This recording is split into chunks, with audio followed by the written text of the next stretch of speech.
तो उन प्रश्नों को आप गलत ना करके आओ, एटलीस्ट वो कॉन्सेप्ट आप सीख के जाओ और परीक्षा में आप आसानी से प्रश्नों को कर दो, ठीक है। इसी तरह से राहुल सर रीजनिंग में और साथ ही जीएस का तो आपका कॉमन प्रैक्टिस सेट होगा ही, उसी लय में चलेंगे जिस लय में साथी अब तक चलते रहे। तो आप सब लोग तैयार होने चाहिए। तो शुरू करते हैं एडवांस सीरीज को, और इसका पहला प्रश्न आप लोगों के सामने है। साथ ही कोई भी ऐसा प्रश्न आएगा जिसको आप कर चुके हैं, आपसे 100% सही आंसर चाहूंगा। रिवीजन का कोई भी प्रश्न आपसे पूछूंगा तो मैं आपसे उम्मीद करूंगा कि आप एक सही और सटीक उत्तर मुझे देंगे। तो शुरू करते हैं। पद्म भूषण और पद्म विभूषण पुरस्कार से सम्मानित सोनल मानसिंह भरतनाट्यम के अलावा निम्नलिखित में से किस नृत्य की कुशल नृत्यांगना है? किसकी नृत्यांगना है जी? कौन? सोनल मानसिंह। देखो भाई, सोनल मानसिंह किसको? भरतनाट्यम। तो याद रख लेना, भारत का मान कब बढ़ेगा? भारत का मान जब बढ़ेगा जब सोनल जैसी बेटी उड़ान भरेंगी। उड़ान से ओडिसी। जब सोनल जैसी बेटी क्या करेंगी? भारत का मान बढ़ाएंगी, अपनी उड़ान से बढ़ाएंगी, अपनी उड़ान से। सोनल मानसिंह जी के लिए 2 अवार्ड लिखे हुए, पद्म भूषण पद्म विभूषण। याद करना, सबसे कम उम्र में, सबसे कम उम्र में पद्म भूषण किसको मिला? सबसे कम उम्र में पद्म भूषण, क्या साथी आप बता सकते हैं इनको किस वर्ष में पद्म भूषण मिला? तो 1992 में मिला। और सबसे कम उम्र में ही पद्म विभूषण पाने वाली डांसर है, ये नृत्यांगना है। सबसे कम उम्र में कब मिला? 2003 में मिला, 2003 में। लेकिन साथ ही यहाँ पर एक प्रश्न चेंज हो जाता है और बहुत विभेद पैदा करता है। अगर आपसे पूछ ले सबसे कम उम्र में कौन वादक है, सबसे कम, सबसे कम उम्र में, सबसे कम उम्र में वादक जिनको पद्म भूषण मिला, तब आपका आंसर क्या होगा साथी? तब आपका उत्तर क्या होगा? आप बोलेंगे भैया तब हम लिखेंगे जाकिर हुसैन साहब को। किसको? जाकिर हुसैन को लिखेंगे। किसको लिखेंगे? जाकिर हुसैन को। मैं उम्मीद करूंगा साथी आप लोगों से कि आप मुझे लिख करके एक बार दिखाएंगे कुछ ओडिसी कलाकार। भाई इनका संबंध किससे? 2 से, ओडिसी और किससे? भरतनाट्यम से। तो एटलीस्ट आपसे 2-2, 4-4 कलाकार चाहूंगा कि आप लिखें, दोनों के जो आप जानते हो और परीक्षा में अक्सर पूछे जाते हैं। जैसे ओडिसी से मैं नाम लूं तो महापात्र नाम कभी नहीं भूलेंगे, और जैसे पंकज चरण, दुर्गा चरण मैंने बता रखे हैं चरण से। महापात्र से रवि महापात्र, सुजाता महापात्रा या महापात्र बोल दे। केलू चरण महापात्र हो गए। मायाधर राउत हो गई। कौन हो गई साथी? मायाधर राउत हो गई। ये किससे जुड़ी हुई हैं? ओडिसी से जुड़ी हुई हैं। तीसरा इंद्राणी रहमान, एसएससी सीजीएल 2023 में पूछी गई। इंद्राणी रहमान का संबंध किससे? ओडिसी से है। चौथा आपका सेरोन लोवेन, ये अंग्रेज से नाम याद है ना? एक इलियाना सिटारिस्टी का नाम मैंने आपको प्रैक्टिस सेट में बताया था। बोलो यस भैया जी, याद है। कुमकुम मोहंती, क्या बोलोगे? कुमकुम मोहंती का संबंध किससे? ओडिसी से है, ओडिसी से। ऐसे ही भरतनाट्यम में आप बताएंगे दोस्त, क्या बोलोगे? यामिनी कृष्णमूर्ति। क्या बोलोगे? यामिनी कृष्ण मूर्ति का संबंध किससे है? यामिनी कृष्ण मूर्ति का संबंध किससे है? एक आपका दोस्त रुक्मणी, क्या बोलोगे? रुक्मिणी देवी का संबंध किससे है? सॉरी, इधर आएगी मात्रा। रुक्मणी देवी का संबंध किससे है? आपका भरतनाट्यम से संबंध है। तीसरा नर्तकी नटराज, बोलो। नर्तकी नटराज जी से क्या प्रश्न मैंने आपको पढ़ाया था? ये पहली ट्रांसजेंडर हैं जिनको पद्मश्री मिला। कौन है ये? पहली ट्रांसजेंडर हैं जिनको पद्मश्री मिला। कौन है ये? ट्रांसजेंडर समुदाय से पहली हैं, ट्रांसजेंडर समुदाय से। मैं आपसे बोलूं दोस्त, रागिनी देवी मत भूलना, रागिनी देवी मत भूलना, और अलारमेल वल्ली मत भूलना। कौन? अलारमेल वल्ली का संबंध किससे है? भैया जी भरतनाट्यम से है। परीक्षाओं में बार बार साथी पूछा जाता है, बार बार पूछा जाता है। प्रश्न संख्या 2 है, गोरुमारा राष्ट्रीय उद्यान किस राज्य में स्थित है? गोरुमारा, क्या बोलोगे भैया? बिहार में, असम में, पश्चिम बंगाल में। क्या बोलोगे? गोरुमारा, क्या बोलोगे? पश्चिम बंगाल में। कैसे याद करना? देखो, आपका बंगला कब बनेगा? जब भाई आप बुक्स को पढ़ोगे अच्छे से, सुंदर तरीके से, यानी पढ़ाई करोगे कैसे? एक सुंदर वन, सुंदर तरीके से पढ़ाई करोगे तभी सुंदर बंगाल यानी बंगला आपका बनेगा। फिर जल्दी से तुम्हारी शादी भी होगी, और जल्दी से शादी होगी तो आएगी गोरी। क्या बोलोगे? गोरू मारा, गोरू मारा यानी गोरी आएगी। और भैया गोरी कैसी आएगी? नौरा, क्या बोलोगे? नौरा। और जल्दी से फिर वर्दी भी मिलेगी, तुम सिंघम भी बनोगे, सिंगा लीला आएगा। क्या आएगा? सिंगा लीला। ये नेशनल पार्क है, भारत के राष्ट्रीय उद्यान है, कभी गलती मत करना। बिहार का बताना कौन सा सबसे ज्यादा चर्चित है? वाल्मीकि राष्ट्रीय उद्यान। क्या? वाल्मीकि राष्ट्रीय उद्यान। असम में साथी कितने हैं? असम में कितने नेशनल पार्क हैं? सबसे पहले आप किसका नाम जानते हो वही लिखते चले जाओ। रायमोना जानता हूँ भैया मैं आपसे दिहिंग पटकाई जानता हूँ। क्या जानता हूँ? दिहिंग पटकाई नेशनल पार्क मैं जानता हूं साथी। तीसरा मैं आपसे बात करता हूं इसमें, क्या बोलूंगा, डिब्रू सैखोवा मैं जानता हूं। डिब्रू डिब्रू जो है वो कहाँ पर है? असम में है। मानस कहाँ पर है? असम में है। पांचवा मैं बताऊं आपको, रायमोना हो गया, दिहिंग पटकाई, डिब्रू हो गया, मानस हो गया, नामेरी। नामेरी क्या बोलोगे? और ओरंग। क्या बोलोगे? ओरंग। और सातवां मैं आपसे पूछना चाहूंगा, सातवां नेशनल पार्क कौन सा है असम में? बोलेंगे भाई, सातवां नेशनल पार्क कौन सा है असम में? बहुत गजब तरीके से बताना है। तो आप क्या कहेंगे भैया? क्या बोलोगे? काजीरंगा, एक सींग वाले गैंडे के लिए प्रसिद्ध है, एक सींग वाले गैंडे के लिए। उत्तराखंड में बताना भाई, उत्तराखंड में बोलेंगे राजा जी। क्या बोलोगे? राजा जी national park.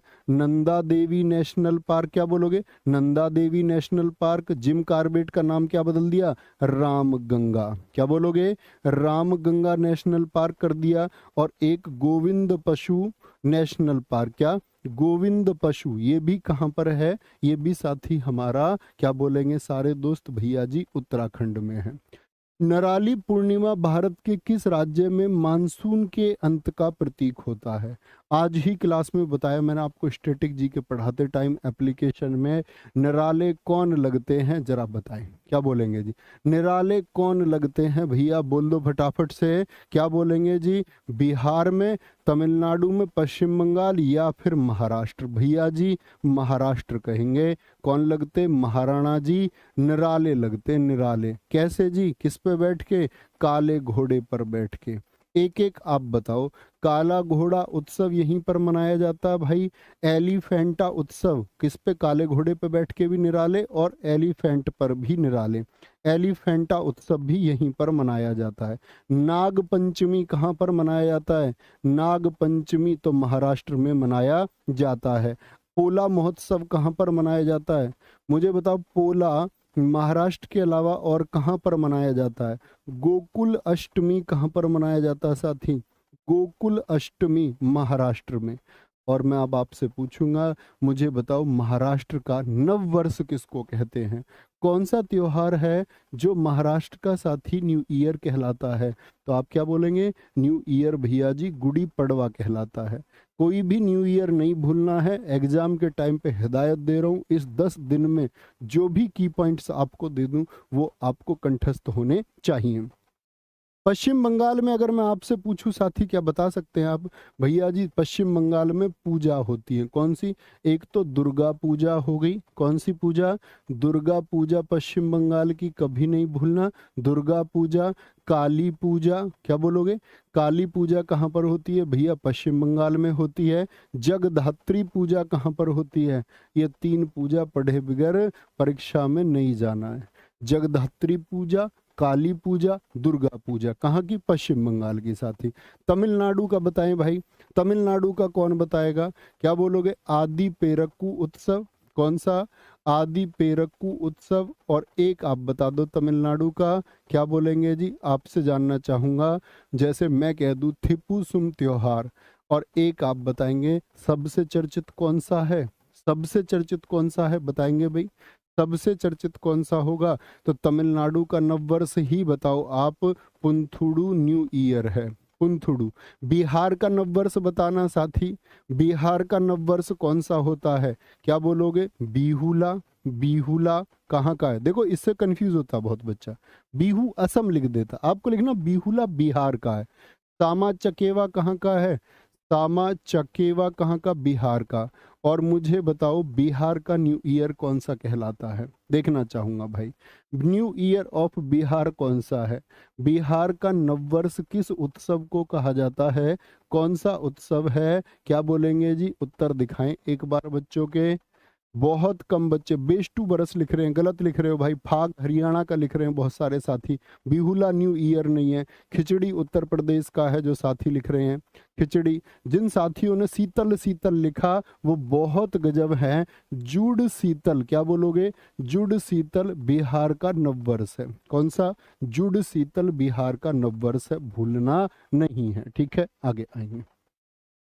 Cricket test match में भोजन अवकाश, जो लंच का इंटरनल यानी कि इंटरवल होता है, कितने समय के लिए होता है इंटरवल टेस्ट मैच में?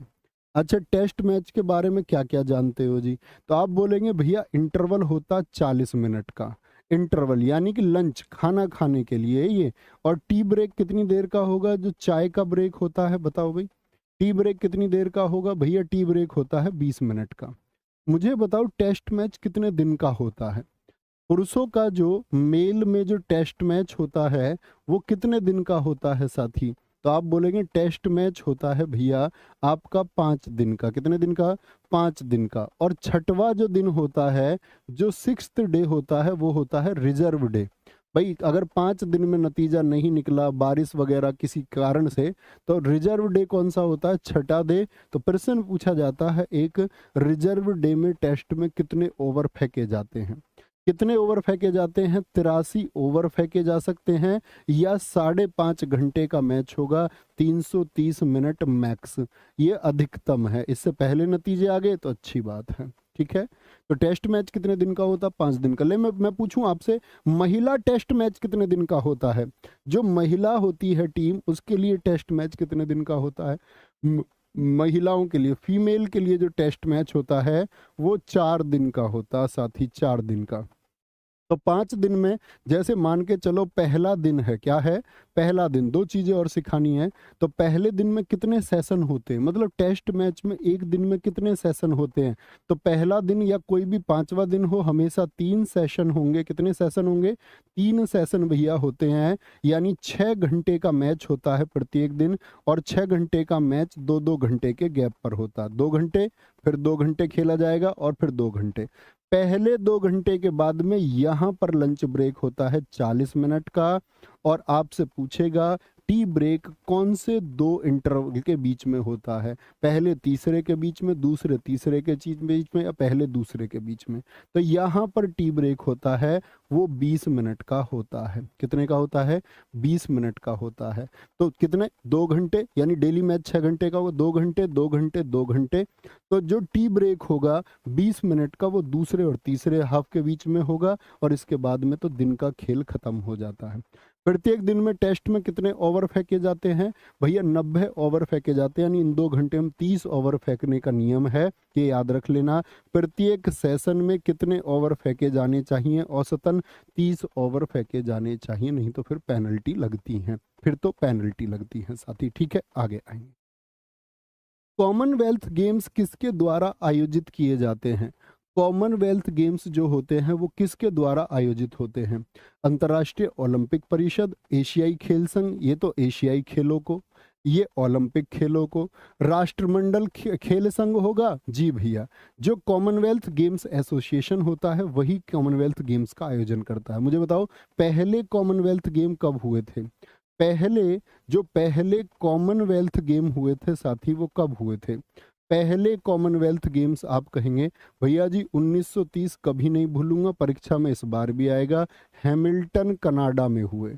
ये तो सब जानते होंगे साथी। दूसरा बताओ, दूसरे कब हुए थे? या मैं बोलूं सेकंड कॉमनवेल्थ गेम्स कब हुए थे? तो आप बोलेंगे दूसरे हुए 1934 में, भैया लंदन में आयोजित हुए। कहाँ पर? लंदन में आयोजित हुए। और यहीं पर भारत का एक रिकॉर्ड है जिसको एसएससी बहुत पूछती है। बताना पहले भारतीय कौन है जिन्होंने राष्ट्रमंडल खेलों में पदक जीता था? तो पहले भारतीय कौन है भैया जी? राशिद अनवर, इसी ओलंपिक में जीते थे राशिद अनवर। ये भैया कुश्ती से संबंधित हैं। किससे? कुश्ती से संबंधित है, और इन्होंने यहाँ पर कांस्य पदक जीता था। तो भारत के पहले पदक विजेता हैं ये, पहले इंडियन हैं जिन्होंने भारत को कोई मेडल दिलाया। पहले इंडियन है जिन्होंने मेडल दिलाया। मेडल कौन सा था? ब्रॉन्ज। मुझे बताओ राष्ट्रमंडल खेलों में गोल्ड जीतने वाले प्रथम भारतीय कौन है? राष्ट्रमंडल में गोल्ड किसने जीता? कॉमनवेल्थ गेम्स में गोल्ड जीतने वाले पहले भारतीय कौन है, पहले इंडियन कौन है? तो क्या बोलोगे? 1958 का रिकॉर्ड है जी।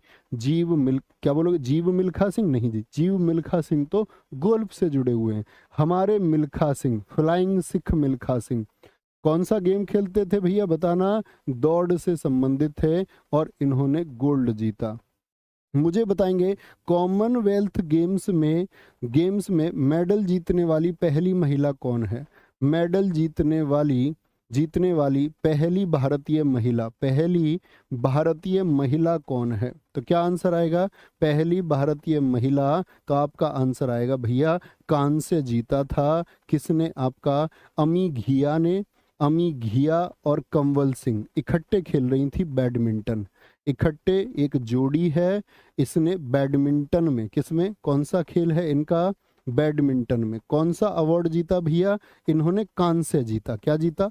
कांस्य जीता था 1978 के कॉमनवेल्थ गेम्स में, 1978 में। अच्छा, गोल्ड जीतने वाली कौन है? कॉमनवेल्थ गेम्स में गोल्ड मेडल जीतने वाली कौन है? गोल्ड जीतने वाली, तो आप बोलोगे 1998 में रूपा उन्नीकृष्णन। कौन है? रूपा उन्नीकृष्णन है। क्या बोलोगे? रूपा उन्नीकृष्णन। कभी भी गलती नहीं करनी है। कौन?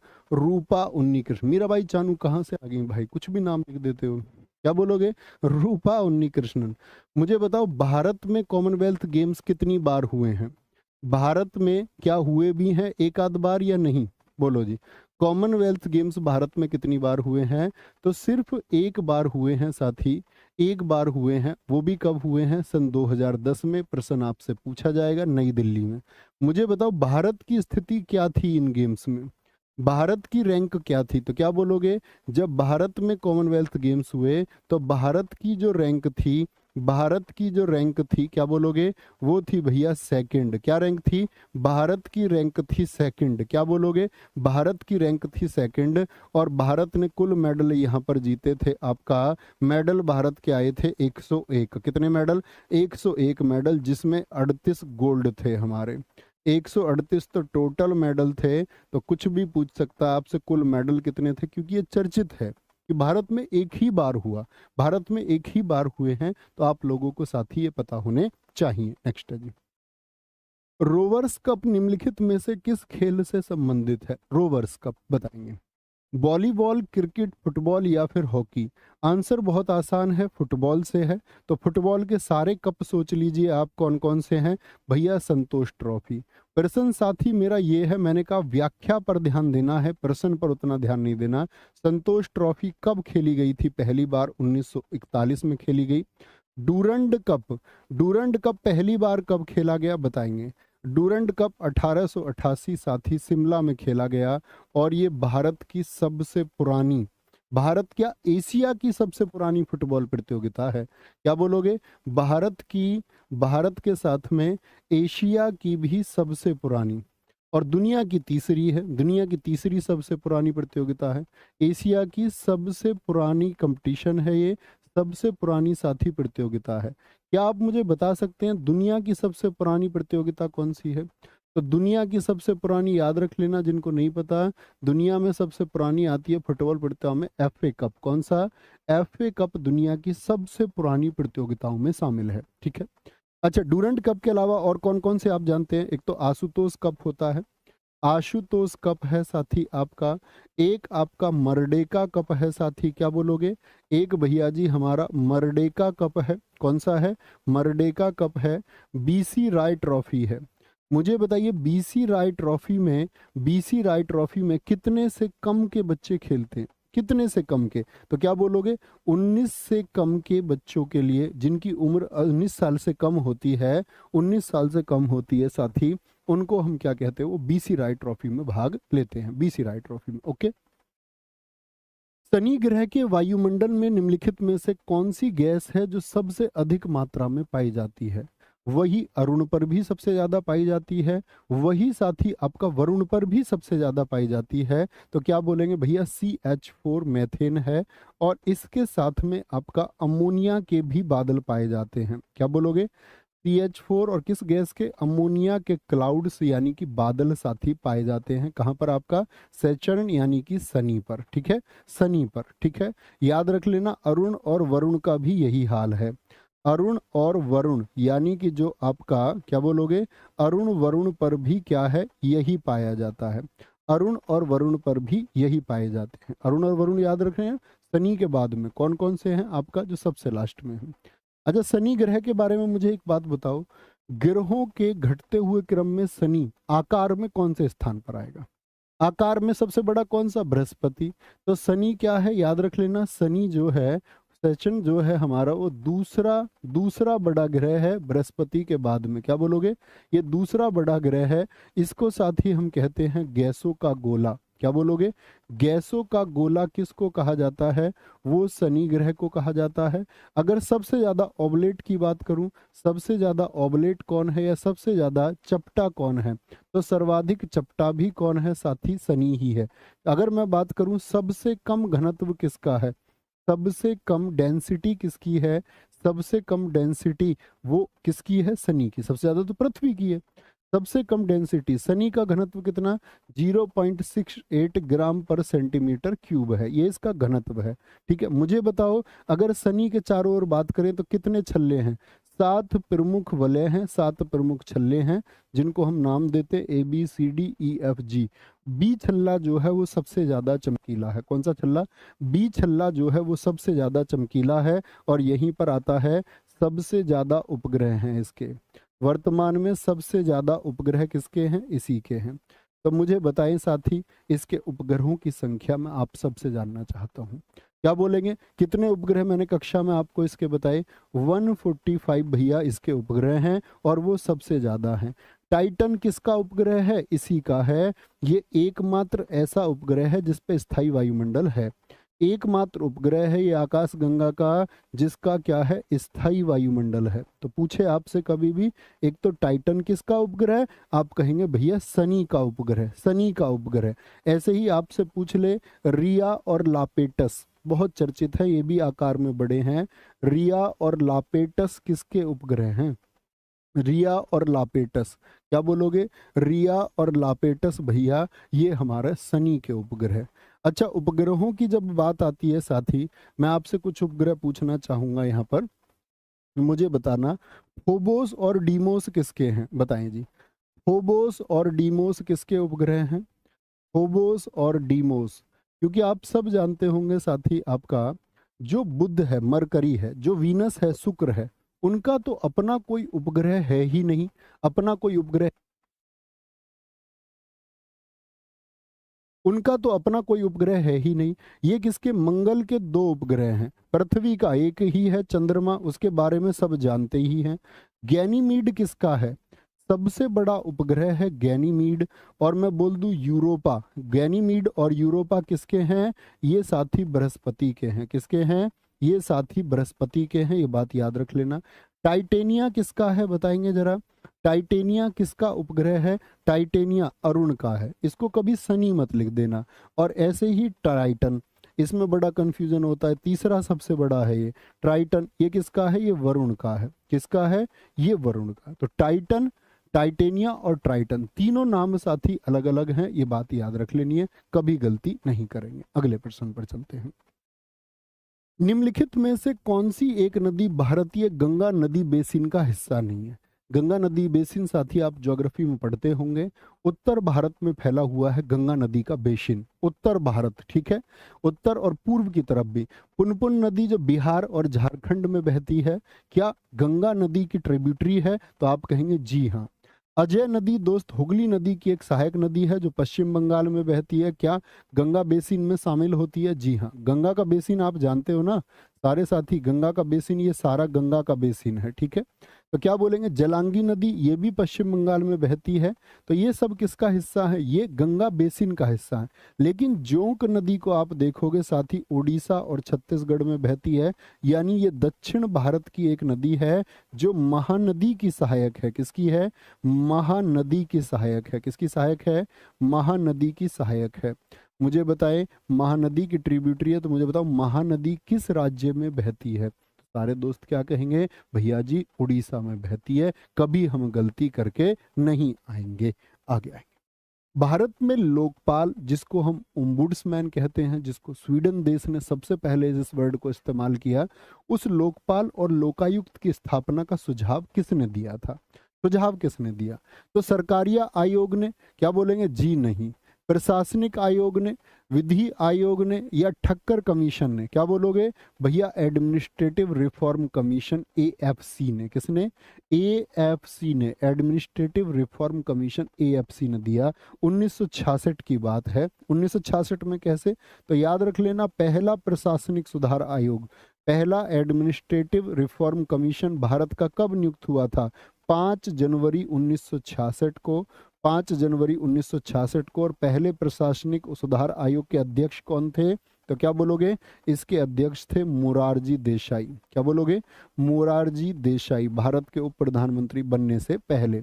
मुझे बताइए, दूसरा प्रशासनिक सुधार आयोग, दूसरा एडमिनिस्ट्रेटिव आपका, क्या बोलोगे, रिफॉर्म्स कमीशन जो हमारा बना, एडमिनिस्ट्रेटिव, क्या बोलोगे आपका, रिफॉर्म कमीशन, एआरसी, एफसी लिख रहा हूं मैं, इसको रिफॉर्म लिखना था, एआरसी, पहला एआरसी आपका। दूसरा एआरसी कब नियुक्त हुआ साथी आपका? तो 31 अगस्त 2005 को, जिसके अध्यक्ष कौन नियुक्त हुए थे आपका? वीरप्पा मोइली इसके अध्यक्ष थे। कौन? वीरप्पा मोइली इसके अध्यक्ष थे। ये बात आपको याद रख लेनी है। क्या आप मुझे बता सकते हैं वर्तमान में देश के लोकायुक्त कौन है, या लोकायुक्त और लोकपाल अधिनियम कब आया? बताएंगे। लोकपाल और लोकायुक्त अधिनियम साथी कब आया? लोकपाल और लोकायुक्त अधिनियम हमारे देश में, पुरानी परंपरा तो 1966 से चल रही थी, लेकिन इसको संसद सदन में पेश किया गया 2013 में। तो कब का विधेयक है? 2013 का। और इसको राष्ट्रपति की स्वीकृति मिली साथी कब? 1 जनवरी 2014 को। राष्ट्रपति साहब ने इसको स्वीकृत किया था मित्र, कब आपका? आप कहेंगे भैया 1 जनवरी 2014 को। और फिर आपका 16 जनवरी 2014 से क्या हुआ? ये लागू हो गया। क्या हो गया? ये लागू हो गया। लोकायुक्त वर्तमान में कौन है? तो सारे दोस्तों का उत्तर आएगा भैया जी, प्रदीप मोहंती हैं। वर्तमान में कौन है साथी आपका? वर्तमान में प्रदीप मोहंती है। कार्यकाल बताइए कि भैया, क्या बोलोगे, कार्यकाल कितने वर्षों का रहता है लोकायुक्त का? प्रदीप मोहंती, तो क्या बोलोगे भैया, 5 या 70 वर्ष में से जो पहले हो जाए। 5 या 70 वर्ष में से जो पहले हो जाएगा। 6 नहीं साथी, 6 नहीं, 5 या 70 में से जो पहले हो जाए। ठीक है, आगे। मंडल आयोग रिपोर्ट किस वर्ष प्रस्तुत की गई थी? मंडल आयोग, ओबीसी आरक्षण के लिए जो मंडल आयोग की रिपोर्ट थी, मंडल आयोग, जिसके अध्यक्ष कौन थे? बीपी मंडल थे। कौन थे? अगर अध्यक्ष की बात करते हैं तो बीपी मंडल, क्या बोलोगे, बीपी मंडल आपके, सॉरी पै लिख दिया मैंने, माफ करेंगे। बीपी मंडल इसके पहले अध्यक्ष थे। किसी भी छोटी मोटी गलती के लिए भाई माफ किया करो, हो जाती है।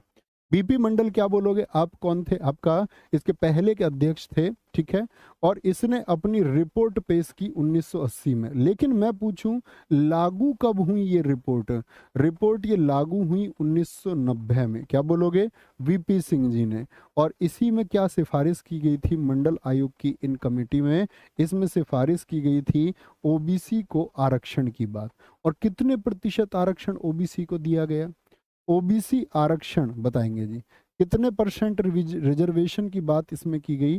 27% ओबीसी आरक्षण। कभी भी गलती नहीं करनी है, बहुत पूछा जाने वाला प्रश्न साथी है। ओके, आगे आएंगे। प्रथम गुप्त शासक जिसने परम भागवत की उपाधि धारण की थी, जो परम भागवत की उपाधि धारण करता है वो शासक साथी कौन सा था? बताएंगे एक बार। चंद्रगुप्त प्रथम था क्या? आप कहेंगे जी नहीं। चंद्रगुप्त प्रथम तो गद्दी पर कब बैठा था बताना? 319 एडी में। इसने कौन सा संवत साथी चलाया था? गुप्त संवत। 319 से लेके 335-34 तक ये रहा। फिर आता है समुद्रगुप्त, उसी ने परम भागवत की उपाधि धारण की और 335 एडी से लेकर के 380 एडी तक ये शासन में रहा।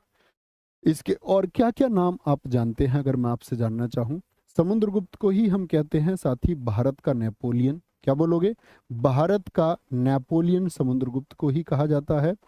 परम क्रमांक किसको कहा जाता है? परम क्रमांक साथी इसी को कहा जाता है आपका। अगर मैं बात करूं आपसे लिच्छवी दोहित्र, लिच्छवियों का देवता किसको कहा गया है? लिच्छवी दोहित्र इसी को कहा गया है साथी। और अगर बात करूं समरसत किसको कहा गया है? समरसत किसको कहा गया है? इसी को कहा गया है। काच किसको कहा गया है? काच इसी को कहा गया है। सिर्फ एक छोटा सा प्रश्न आपसे जानना चाहूंगा कि परीक्षा में जाके भूलना नहीं है, इसके दरबारी कौन थे? इसके जो दरबारी लेखक थे वो कौन थे? बहुत प्रमुख दरबारी थे, तो आप कहेंगे भैया हम नहीं भूलेंगे हरिशेन का नाम। और साथ ही हरिशेन ने क्या लिखा? समुद्रगुप्त के विजय अभियान लिखे हैं। क्या लिखे हैं? समुद्रगुप्त के जो एक्सपेडिशंस है, क्या बोलोगे? समुद्रगुप्त के जो एक्सपेडिशंस हैं यानी जो उसके विजय अभियान है, उन विजय अभियानों को लिखा है। और उन विजय अभियानों को उसने लिखा है आपका किसमें? संस्कृत में। और कौन सा लेख लिखा साथी? आप कहेंगे उसने लिखा है जी प्रयाग प्रशस्ति अभिलेख को। किसको? प्रयाग प्रशस्ति, प्रयाग प्रशस्ति अभिलेख को लिखा है। प्रयाग प्रशस्ति अभिलेख को उसने लिखा है, कभी भी गलती नहीं करनी है, ठीक है। अगला प्रश्न है ब्रिटिश पत्रकार H.W. नेविंसन। H.W. नेविंसन किससे जुड़े थे? तो H.W. जो नेविंसन थे साथी वो किससे जुड़े हुए थे? तो आप कहेंगे H.W. नेविंसन का संबंध क्या असहयोग आंदोलन से है? तो आप कहेंगे जी नहीं, असहयोग आंदोलन से नहीं है। क्या सविनय अवज्ञा आंदोलन से उनका संबंध है साथी? आप कहेंगे नहीं जी। स्वदेशी आंदोलन से? जी हाँ। दरअसल में साथी जब बंगाल विभाजन हो गया, आपसे मैं बंगाल विभाजन की यदि डेट पूछूं तो क्या कहेंगे? बंगाल विभाजन बताइए मुझे, उसकी तिथि क्या थी? तो बंगाल विभाजन जब देश में हो गया तो उसके विरोध में हमने क्या किया कि लिवरपूल के वस्त्रों से लेकर के जितने भी विदेशी वस्त्र हैं उनके बहिष्कार की बात हमने की। और बहिष्कार की बात में क्या हुआ? 7 अगस्त 1905 को, कब? 7 अगस्त 1905 को कलकत्ता के टाउन हॉल में। कहां पर? कलकत्ता के साथी टाउन हॉल में। टाउन हॉल कहाँ का? कलकत्ता के टाउन हॉल में क्या हुआ? कलकत्ता के टाउन हॉल में आपका क्या होता है कि घोषणा की गई कि हम अब विदेशी वस्तुओं का क्या करेंगे? बहिष्कार साथी करेंगे, उनका बहिष्कार कर देंगे। बहुत ठीक लिखा है बहुत सारे साथियों ने। 16 अक्टूबर 1905 लिख रहे हैं कुछ साथी, वो तो लागू होने की डेट है साथी। मैंने पूछा बंगाल विभाजन घोषणा कब की गई?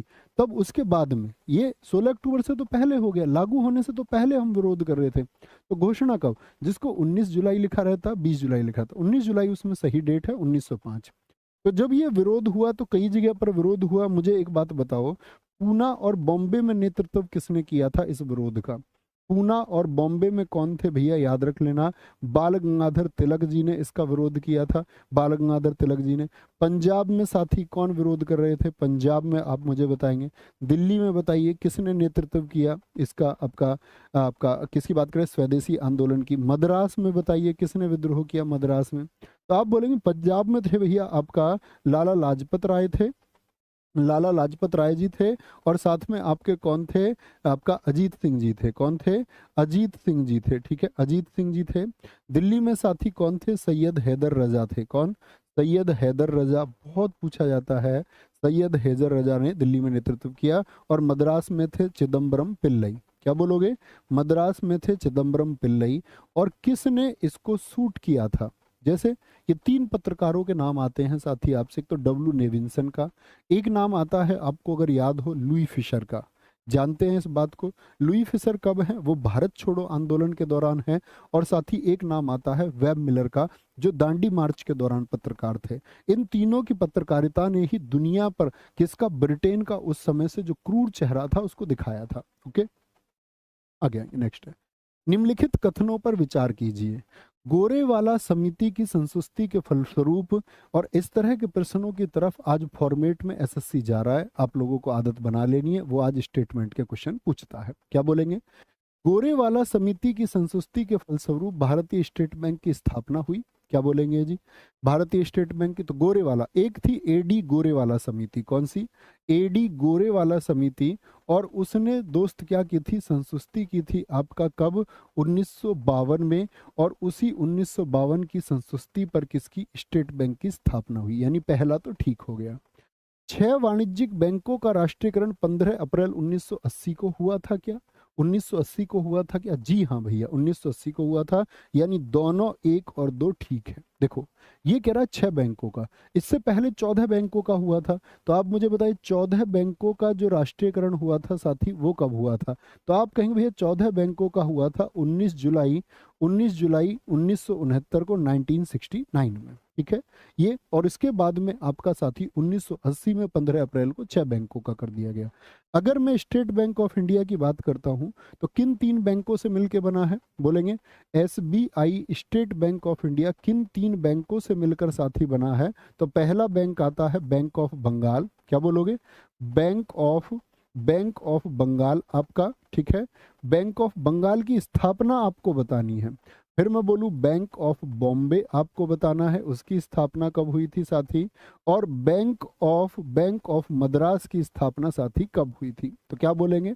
बैंक ऑफ बंगाल भैया आपका बना 1806 में, बैंक ऑफ बॉम्बे आपका बना 1840 में, और बैंक ऑफ मद्रास आपका 1843 में। इन तीनों को मर्ज कर दिया गया साथी, तीनों का क्या कर दिया गया? मर्जर कर दिया गया। और तीनों को इकट्ठा 1921 में क्या बना दिया गया था? 1921 में भैया जी इंपीरियल बैंक बना दिया गया।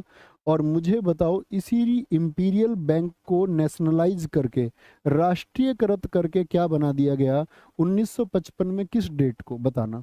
1955 में एसबीआई को बना दिया गया, स्टेट बैंक ऑफ इंडिया को बना दिया गया। लेकिन 1955 की तिथि कौन सी थी साथी? तो आप बोलेंगे भैया जी 1 जुलाई को। तो 1 जुलाई 1955 को क्या हुआ? स्टेट बैंक ऑफ इंडिया का राष्ट्रीयकरण किया गया। गलती नहीं करनी है, एंड नॉट अलाउड। भारत के शिक्षित युवाओं में रोजगार योग्य कौशल की कमी, यानी कि रोजगार के लिए जो एक्सपर्टीज चाहिए वो उनके अंदर नहीं है, वो उनके अंदर नहीं है। इस कारण से रोजगार, एक बेरोजगारी पैदा होती है कि उनको काम नहीं मिल पा रहा, स्किल्स उनके अंदर नहीं है उस तरह की, ठीक है। तो क्या बोलेंगे? तकनीकी बेरोजगारी बोल दें क्या इसको? नहीं जी, ये शिक्षित बेरोजगारी होती है भाई। आप पढ़े लिखे तो हैं, लेकिन काम करने के लिए, प्रोडक्शन के लिए जो नॉलेज चाहिए, आपने पढ़ रखा है इतिहास भूगोल सब कुछ, लेकिन टेक्निकल नॉलेज आपके पास नहीं है। लेकिन उसकी वजह से कभी भी टेक्निकल अनएम्प्लॉयमेंट मत लिख देना, उसकी वजह से होती है शिक्षित बेरोजगारी। चक्रीय बेरोजगारी की अगर हम बात करें आपसे, तो चक्रीय बेरोजगारी कब पैदा होती है? ये होती है जब आर्थिक मंदी आए। जैसे दुनिया में आर्थिक मंदी आई थी 2006 के आसपास में, 2009 तक चली। तो वो आर्थिक मंदी की वजह से पूरी दुनिया के मार्केट धीमे पड़ जाएं तो क्या होती है? चक्रीय बेरोजगारी पैदा होती है। संरचनात्मक बेरोजगारी क्या होती है? ये उद्योग में परिवर्तन के कारण। जैसे दोस्त सारे आप जानते हैं मशीन आ गई, तो जो हाथ से मान के चलो कला करते थे, जो हाथ से डिजाइन बनाते थे, तो उनके काम छीने प्रिंटिंग मशीन ने या नहीं? आप कहेंगे जी भैया। तो उद्योगों में परिवर्तन की वजह से जो हो वो संरचनात्मक बेरोजगारी होती है। सबसे इंपॉर्टेंट होती है छिपी, ठीक है, जिसको हम प्रछन्न भी कहते हैं, प्रछन्न भी कहते हैं, या अदृश्य भी कहते हैं, या इसको क्या बोलते हैं हम? अदृश्य बेरोजगारी भी कहते हैं। ये क्या है? ये दिखती नहीं है। मतलब जैसे आपके घर मान के चलो आपके पास 10 बीघे खेत हैं, और उस 10 बीघे में क्या पूरा परिवार लगा रहता, उतने लोगों की आवश्यकता नहीं है। तो ये कृषि में पाई जाती है। कहाँ पर? कृषि में पाई जाती है। आवश्यकता से अधिक लोगों का लगे रहना ही छिपी बेरोजगारी है। और छिपी बेरोजगारी का सिद्धांत किसने दिया था? ये मोस्ट इंपोर्टेंट क्वेश्चन है। छिपी बेरोजगारी का सिद्धांत दिया था 1936 में रॉबिन्सन ने। किसने? 1936 में साथी रॉबिन्सन एक अर्थशास्त्री है, रॉबिन्सन नामक अर्थशास्त्री ने ये दिया था। एक होती है घर्षणात्मक, कैसी आपका सॉरी घर्षणात्मक बेरोजगारी पैदा होती है। और घर्षणात्मक बेरोजगारी साथी कैसी बेरोजगारी होती है? तो आप कहेंगे घर्षणात्मक बेरोजगारी में क्या होता है भैया? ये मांग और पूर्ति की वजह से होती है कि अगर मार्केट में डिमांड है तो चीजें बना लीजिए। जैसे आपने गांव में देखा होगा, कुम्हार जो होता है वह घड़े आदि का निर्माण करता है। तो आपका बारिश, जब आपका गर्मी के दिन होते हैं तो घड़े की डिमांड बढ़ती है। दीपावली क्या होता है? दिवाली पर दिए बनते हैं। लेकिन वो क्या, जब उनकी डिमांड नहीं होती तब थोड़ी बनाएगा, तो वो घर्षणात्मक होगी। क्या होगी? वो घर्षणात्मक होगी, ठीक है। आगे आएंगे। सीजीएस, सेंटीमीटर ग्राम सेकंड प्रणाली में चुंबकीय तीव्रता का मात्रक क्या होता है? चुंबकीय क्षेत्र जिसको आप टेस्ला में माप लेते हैं आपका, तो क्या बोलेंगे? गोस बोल देंगे क्या हम? क्या वेबर बोल देंगे? नहीं जी, ये तो किसके? एमकेएस एसआई के। कैंडेला तो वैसे भी ज्योति तीव्रता का होता है। कैंडेला किसका होता है साथी? ज्योति तीव्रता का होता है। क्या बोलोगे? ज्योति तीव्रता का होता है आपका। ल्यूमिनस इंटेंसिटी का। ओस्ट्रेड होता है सीजीएस में किसका, चुंबकीय तीव्रता का। क्या होता है आपका, ओस्ट्रेड। तो बी विकल्प जिन साथियों ने लिखा ठीक लिखा। अब मेरी बात सुन लो, जैसे मैं आपसे पूछूं वेग का मात्रक क्या होता है, वेग का मात्रक तो जो साथी जानते होंगे वो कहेंगे मीटर प्रति सेकंड होता है जी। होता है साथी या नहीं होता। वही मैं आपसे बोल दूं भैया ये मीटर है तो किस में है, एम के एस में, मीटर किलोग्राम सेकंड में है, ये एम के एस हो गया। लेकिन सीजीएस में क्या होगा, ये सेंटीमीटर ग्राम सेकंड में क्या होगा, तो मीटर का क्या बन जाएगा, सेंटीमीटर प्रति सेकंड हो जाएगा। क्या हो जाएगा, सेंटीमीटर प्रति सेकंड हो जाएगा। इसी तरह से आप सीजीएस में मुझको त्वरण का मात्रक बताइए। त्वरण एक्सेलरेशन का मात्रक कितने लोग जानते हैं, तो आप कहेंगे भैया त्वरण का जो मात्रक होता है वह होता है मीटर प्रति सेकंड की घात 2 मीटर। लेकिन इसमें क्या मीटर प्रति सेकंड होगा, तो आप बोलेंगे जी नहीं, इसमें हो जाएगा वो सेंटीमीटर प्रति सेकंड का स्क्वायर हो जाएगा, सेंटीमीटर प्रति सेकंड की घात 2 हो जाएगा।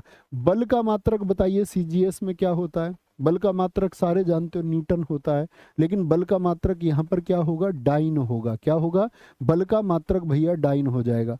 ऊष्मा का मात्रक बताइए क्या होगा, ऊष्मा का मात्रक भैया जी कैलोरी हो जाएगा, कैलोरी, ये तो आप याद रख सकते हैं, कैलोरी होगा।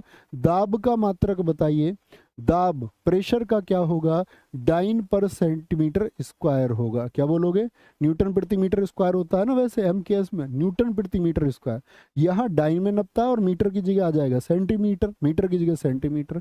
घनत्व का मैं आपसे जानना चाहूंगा, घनत्व का, तो घनत्व का क्या हो जाएगा बताएंगे फटाफट से, ग्राम पर सेंटीमीटर क्यूब हो जाएगा। तो ये वो मात्रक हैं जो सीजीएस में लगातार पूछे जाते हैं और हम जल्दबाजी में गलत उत्तर देते हैं। मीटर वाला ना चुनना साथी इसमें, क्या बोलोगे, मीटर वाला इसमें चुनना नहीं है। अधोलिखित को सुमेलित कीजिए, एक मिलान करके दिखाना भाई, थोड़ा समय तो लगेगा लेकिन करना पड़ेगा आपको ये मिलान। अच्छे से इस मिलान को करें और उत्तर दें। बोलेंगे पहला है विटामिन सी। विटामिन सी के लिए सामने देखिए क्या मिलता है, तो विटामिन सी के लिए हालांकि आपको समय नहीं लगेगा इसको उत्तर देने में, जो होशियार बच्चे होंगे वो बोलेंगे भैया विटामिन सी का रासायनिक नाम क्या होता है, एस्कॉर्बिक अम्ल होता है, और एस्कॉर्बिक अम्ल यानी ए का 5 बनेगा, और वो सिर्फ एक ही विकल्प में है, और सारे साथियों का उत्तर मैं देख भी पा रहा हूँ। विटामिन ए किससे मैच किया इसने, अब आप देख सकते हो रासायनिक नाम लिखे हुए हैं। विटामिन डी का रासायनिक नाम लिखा हुआ कैल्सीफेरॉल, बी12 का साइनोकोबालमीन नाम लिखा हुआ है, साइनोकोबालमीन नाम लिखा हुआ है। विटामिन ई किसका कारण बनता है, आपका एफिनिटी यानी कि जनन में कमी का कारण बनता है। ये क्या, रक्त का थक्का नहीं बनता, ब्लड बहता रहता, हीमोफीलिया हो जाएगा। विटामिन एच किसको बोलते हैं, बी7 को, बायोटीन को कहते हैं, किसको कहते हैं, बायोटीन। इसकी कमी से क्या होता है दोस्त, आपका बाल भैया झड़ने लगते हैं, बाल झड़ने लगते हैं। बी1 क्या होगा आपका बताइए साथी, थाइमीन को बोलते हैं, रासायनिक नाम लिखा हुआ। बी5 इसका पेलाग्रा रोग होता है, इसकी वजह से पेलाग्रा रोग, कभी भी गलत नहीं करना। बड़ी आसानी से बता दिया होगा, लगा बड़ा भैया ये तो बहुत आसान प्रश्न था, बहुत आसान प्रश्न था। आगे आएंगे, हाल ही में कौन सी राज्य सरकार सभी जिलों में पीएम कॉलेज ऑफ एक्सीलेंस, प्रधानमंत्री कॉलेज ऑफ एक्सीलेंस गुणवत्ता बढ़ाने के लिए स्थापित करने जा रहे हैं, कहां पर बताएंगे। गुजरात में, राजस्थान, मध्य प्रदेश या फिर उत्तर प्रदेश। मध्य प्रदेश में, कहां पर, मध्य प्रदेश में। और साथ ही मैं आपको, जो बच्चे नहीं जानता, आपका रेशियो हालांकि आप तैयार कर चुके होंगे, मैं आपको एक बार बता देता हूं कि भाई आप लोगों के पोर्शन में स्टैटिक जीके प्रायोरिटी पर होनी चाहिए। दूसरा मैं आपसे बताऊं, आपको पॉलिटी आपका प्रायोरिटी पर होनी चाहिए, और इसके बाद में आप प्रायोरिटी पर रखना अपने हिस्ट्री को, और चौथा सब्जेक्ट आप रखना करंट अफेयर्स को। ये 4 सब्जेक्ट पर आपकी कमांड बहुत अच्छी होनी चाहिए। बाकी परीक्षा में विषय आपको नदारद भी मिल सकते हैं जब आप देने जाएंगे। मध्य प्रदेश की अगर हम बात करते हैं तो अभी मध्य प्रदेश में एडीबी, एडीबी किसको बोलते हैं, एशियन डेवलपमेंट बैंक। बताइए एडीबी की स्थापना कब हुई थी। अभी एडीबी से मध्य प्रदेश सरकार ने क्या किया है, $175 मिलियन का ऋण लिया है। क्या लिया है, ऋण लिया है। किस बात के लिए लिया है, सड़क कनेक्टिविटी में सुधार के लिए। अपने यहाँ की जो सड़कें हैं, अपने यहाँ की जो सड़कें हैं, सड़क कनेक्टिविटी को बेहतर बनाने के लिए, क्या करने के लिए, बेहतर बनाने के लिए। अच्छा, अभी यहाँ पर मुख्यमंत्री लाडली बहना योजना लॉन्च हुई, क्या बोलोगे? मुख्यमंत्री लाडली बहना योजना कहाँ पर लॉन्च हुई है? मुख्यमंत्री लाडली बहना योजना, क्या बोलोगे? लाडली बहना योजना कहाँ पर लॉन्च हुई आपका साथी? और अगर मैं आपसे पूछूं पांचवा खेलो इंडिया यूथ गेम्स कहाँ पर हुए थे? पांचवा खेलो इंडिया जो यूथ गेम्स हुए थे, यूथ गेम्स, क्या आप बता सकते हैं मध्य प्रदेश के कितने शहरों में हुए थे? मध्य प्रदेश के साथ ही कितने शहरों में ये आयोजित हुए थे? अभी करंट अफेयर्स का बहुत चर्चित प्रश्न रहा था, आप लोगों को पता होना चाहिए। क्या कुछ साथी बता सकते हैं? मैं देखना चाहूंगा उत्तर। 3 4 लिख रहे हैं, कुछ 10 लिख रहे हैं। जिन साथियों ने, गौरव पटेल जी आपने सबसे पहले सही उत्तर दिया 8, वेरी गुड, बहुत शाबाश। हाल ही में किस बैंक ने महिलाओं के लिए नारी शक्ति बचत खाता लॉन्च किया है? तो किस बैंक ने? बैंक ऑफ इंडिया ने। बैंक ऑफ इंडिया ने। बैंक ऑफ इंडिया की स्थापना हुई 1906 में। इसका हेडक्वार्टर कहाँ पर है साथी? बंबई में है। क्या बोलोगे? पंजाब नेशनल बैंक 1894 का है, आरबीआई 1935 का, एसबीआई 1955 का, सब जानते होंगे। अभी एक बात और याद रख लेना, जो आईसीआईसीआई बैंक है हमारा, आईसीआईसीआई बैंक है, इसने आपका साथी एक चीज लॉन्च की, मनी टू इंडिया। कहाँ के लिए लॉन्च किया है आईसीआईसीआई ने? मनी टू इंडिया, ये कनाडा, ताकि कनाडा से सीधे पैसे भेजे जा सके। तो इसके लिए आईसीआईसीआई ने क्या लॉन्च कर दिया है? Money to Canada. Money to Canada प्रश्न पूछा जाएगा उसी तरह से। तो आपसे पूछाएगा डिजिटल आपूर्ति के लिए, डिजिटल आपका आपूर्ति के लिए स्मार्ट फिन किसने लॉन्च किया है? डिजिटल आपूर्ति के लिए, डिजिटल करेंसी की आपूर्ति के लिए आपका क्या स्मार्ट फिन किस बैंक ने लागू किया है? स्मार्ट फिन लॉन्च किया है ये आपका यस बैंक ने साथी। क्या बोलोगे? यस बैंक ने लॉन्च किया है। आपसे पूछे अभी सम्मान रुपए क्रेडिट कार्ड किस बैंक ने लॉन्च किया? सम्मान रुपए क्रेडिट कार्ड किसने लॉन्च किया है आपका?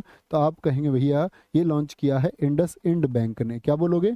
इंडस इंड बैंक ने इसको जारी किया। इंडस इंड बैंक, कौन से बैंक ने? इंडस इंड बैंक ने। गलती मित्र मत करना। अगले प्रश्न पर चलते हैं। हाल ही में किस देश ने कालाजार का उन्मूलन किया? ये दोस्त वैश्विक परिदृश्य है, और वैश्विक रूप से जो बड़ी घोषणाएं या बड़ा कुछ भी इवेंट होता है वो आपको परीक्षा के लिए पता होना चाहिए। तो क्या कहेंगे भैया? किसने? बांग्लादेश ने। क्या बोलोगे जी? बांग्लादेश ने। एक पूछेगा अभी अभी बहुत चर्चित रहा भारत किर्गिस्तान, उसका नाम बताइए। भारत किर्गिस्तान की सेनाओं ने जो एक संयुक्त युद्धाभ्यास किया, एक जॉइंट आपका जो एक्सरसाइज हुई अभी साथी, एक संयुक्त जो आपका अभ्यास हुआ, उसका क्या नाम है? तो आप क्या बोलोगे? उसका नाम है जी खंजर अभ्यास। कौन सा अभ्यास था? खंजर अभ्यास था, और उसका ये 11वां सत्र था। क्या बोलोगे? 11वां एडिशन था, 11वां सत्र था। ठीक है। दूसरी अगर हम बात करते हैं, 2024 में अभी वैश्विक रूप से ग्लोबल फायर, क्या बोलोगे? ग्लोबल फायर पावर की एक लिस्ट लॉन्च हुई, ग्लोबल फायर पावर की, उसमें भारत का स्थान क्या रहा है? ग्लोबल फायर पावर यानी शक्तिशाली देशों में आपका फर्स्ट पर जो रहा है वो तो रहा है यूनाइटेड स्टेट्स ऑफ अमेरिका, दूसरे पर साथी रहा है इसमें आपका रूस, तीसरे पर चाइना, और चौथे पर ग्लोबल फायर पावर में कौन आया है इस बार? अपना देश भारत आया है। चौथी रैंक सबको पता होनी चाहिए। फ्रांस के अभी हाल ही में बहुत चर्चित खबर है वैश्विक रूप से, फ्रांस के साथी नए पीएम कौन बने? नए प्राइम मिनिस्टर कौन बने हैं आपका? तो क्या बोलोगे? गैब्रियल अटल बने हैं। कौन बने हैं? गैब्रियल अटल बने हैं। गैब्रियल अटल याद रखेंगे। अभी मुझे बताइए, भारत का बहुत चर्चित समझौता रहा ग्रीन फ्यूल्स के लिए।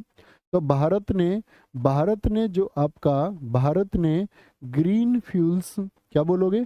भारत ने ग्रीन फ्यूल्स आपका, ग्रीन फ्यूल्स जो अलायंस किया है यानी समझौता किया है, वो किस देश के साथ किया है? तो क्या बोलोगे? डेनमार्क के साथ में साथी कर लिया है। किसके साथ में? डेनमार्क के साथ में भारत ने आपका जो हरित ईंधन है उसके लिए समझौता किया है। आगे आएंगे। हाल ही में किस राज्य सरकार ने सीएम फेलोशिप कार्यक्रम शुरू किया है? सीएम फेलोशिप कार्यक्रम आपका क्या, जो बढ़ते हुए आपका शिक्षार्थी है उनकी मदद के लिए। तो हरियाणा ने, उत्तर प्रदेश या राजस्थान? भैया उत्तर प्रदेश ने इसको शुरू किया है, और उत्तर प्रदेश में अभी क्या चल रहा है, याद रख लेना, अयोध्या को विकसित करने के लिए क्या चल रहा है, नव्य अयोध्या प्रोजेक्ट कहाँ पर चल रहा है। तो ऐसे तो नहीं पूछेगा अयोध्या को विकसित करने के लिए कहाँ पर, लेकिन पूछेगा अयोध्या के विकास के लिए कौन सा प्रोजेक्ट चल रहा है, तो आप बोलेंगे नव्य अयोध्या प्रोजेक्ट वहां पर चल रहा है, ठीक है। और इसी में चल रही है नव्य अयोध्या प्रोजेक्ट में ही पेइंग गेस्ट योजना, क्या बोलोगे, पेइंग गेस्ट योजना कहां पर लॉन्च हुई है, उत्तर प्रदेश में, मत भूलना यूपी वाले साथी भी, ठीक है। एक सुरक्षित शहर योजना कहां पर चली, जिसमें शहरों को सुरक्षित किया जा रहा है, क्यों भैया शहर को कोई क्या ले जाएगा कहीं, जी हाँ, शहरों में क्राइम तो होता ही है, तो इसमें कितने शहरों को चुना गया आप बताइए। तो सुरक्षित शहर योजना में 17 आपका जगह या 17 स्थल कह सकते हैं, या 17 नगर पालिका हम कह सकते हैं, और 17 आपके शहरों में, इनमें नगर पालिकाएं, जितने भी सरकारी और गैर सरकारी संगठन है, उन सबको कैमरे से लैस किया जाएगा, यानी कंट्रोल दिया जाएगा, ठीक है। चौथा याद रख लेना, अभी यहाँ पर प्राण प्रतिष्ठा हुई, कौन सा समारोह हुआ, प्राण प्रतिष्ठा समारोह हुआ, तो वहां पर शुरू किया गया एक महामंडल उत्सव। तो अब ये बहुत बड़ा उत्सव बन के स्टैटिक जीके से लेकर सभी एग्जाम्स में उभरेगा इन फ्यूचर, याद रख लेना। महामंडल उत्सव कहाँ पर मनाया गया, यूपी में, क्या बोलोगे, यूपी में महामंडल उत्सव मनाया गया। और कितने दिन तक ये चला, कितने दिनों तक मनाया जाएगा, 42 दिन, 42 डेज, क्या बोलोगे, 42 डेज, गलती नहीं करनी है। आगे आएंगे साथी, उत्तर प्रदेश के किस शहर में AIISH सैटेलाइट सेंटर का उद्घाटन हुआ, इसका मतलब है ऑल इंडिया इंस्टीट्यूट, क्या बोलोगे, ऑल इंडिया साथी institute, all India institute for speech and hearing, यानी स्पीच का मतलब बोलने के लिए, जो लोग बोलने में सहायक नहीं, और सुनने में जिनको दिक्कत है, उन सब के लिए जो आपका आगे विकास के कार्य होंगे, तो उसके लिए AIISH, जो मनसुख मंडाविया हैं, मनसुख मंडाविया ने इसका उद्घाटन किया। लेकिन कहाँ पर किया है, उत्तर प्रदेश के किस शहर में, ये आपका आज का होमवर्क है साथी। ये 10 क्लासेस से जुड़े रहिए, मैंने आपसे पहले भी कहा, ये आपको दोस्त फाइनलाइज करेंगे पिछली तैयारी के रिवीजन से लेकर के क्या चीज़ें हमारी मिसिंग थी, उन सब चीज़ों को पूर्ण करना है।